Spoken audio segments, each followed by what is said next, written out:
Να δούμε τώρα πώς κάνουμε μία εγγραφή ενός καινούριου συνεργάτη ή ενός καινούριου πελάτη στην WorldGMN. Πηγαίνουμε μέσα στο γραφείο μας, βάζουμε τον κωδικό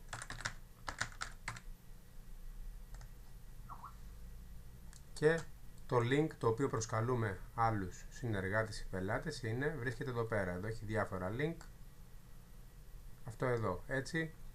Το δικό μας το link είναι πάντα το username μας και .worldgmn.com. Έτσι λοιπόν, αυτό εδώ μπορώ να το πάρω copy ή να το γράψω από μόνος μου.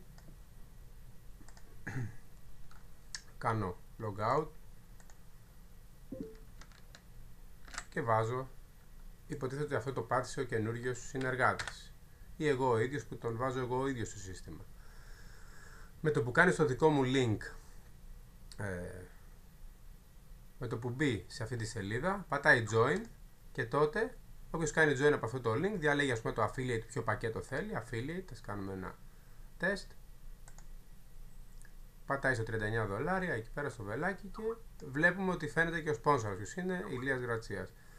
Εδώ πέρα βάζουμε τα στοιχεία που μας ζητάει με λατινικούς χαρακτήρες, ό,τι μας ζητάει εδώ πέρα όλα τα στοιχεία, και αφού τα συμπληρώσουμε πατάμε I agree to all terms and conditions και πηγαίνει στο continue payment. Πατάμε continue payment και μας βγαίνει ένα μενού στο οποίο μπορώ τώρα εικονικά να κάνω μία. Το επόμενο βήμα είναι οι τρόποι πληρωμής. Μπορούμε να πληρώσουμε, θα μας βγει ένα μενού το οποίο μπορούμε να πληρώσουμε για αυτά τα $39 με κάποιο voucher, με κάποιο κουπόνι με τον κωδικό που ήδη έχουμε. Ζητάμε λοιπόν στον ανάδοχό μας αν έχει κάποιο κουπόνι για να πληρώσουμε για κάποιον αξίας $39. Η άλλη περίπτωση είναι να πληρώσουμε με PaySafe, μπορούμε να πληρώσουμε με πιστωτική κάρτα, μπορούμε να πληρώσουμε με Payza.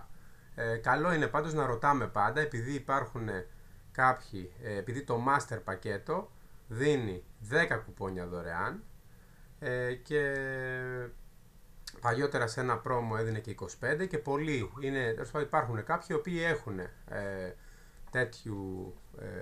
τέτοια κουπόνια των $39, οπότε καλό είναι να ρωτάμε μήπως υπάρχουν τέτοια κουπόνια προτού προχωρήσουμε σε κάποιον άλλον τρόπο πληρωμής, όπως είναι η πιστωτική κάρτα, το Payza, το PaySafe, οτιδήποτε άλλο. Οπότε δεν θα δείξω τώρα για να είναι σύντομο το βίντεο, δεν χρειάζεται. Μόλις συμπληρώσετε τα στοιχεία και πατήσετε αυτό το I agree, continue payment, βγαίνουν οι τρόποι πληρωμής και είναι αρκετά εύκολο μετά να προχωρήσετε στο επόμενο βήμα.